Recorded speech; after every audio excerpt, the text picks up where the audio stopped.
somebody who I've been thinking about lately, though, lately as in like few years, Yeah. is this cat named Dawood Anyabwile.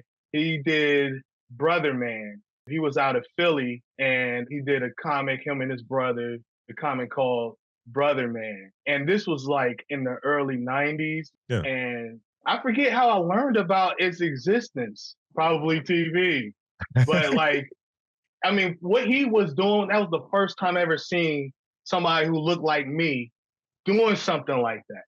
Hmm. And I'm like, what? I got to get my hands on this, you know? And I was in the comic books. I would go to some of the local comic book stores. And at the time, man, they didn't know what I was talking about.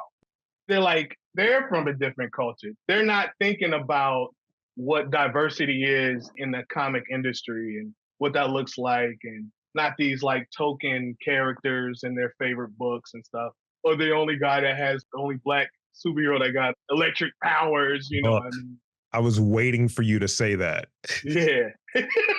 Yeah. But, you know, so that happened and I never got my hands on it. But I think it was through Instagram I learned that he was on there. Hmm. And he, at the same time I hopped on Instagram, he was putting his new book out, like a new iteration of Brotherman, the character, his story, and stuff like that. And it was in color, these big old pages. You know, the dude draws like dynamically. You know, you can see a little hip hop graffiti style in it. Yeah.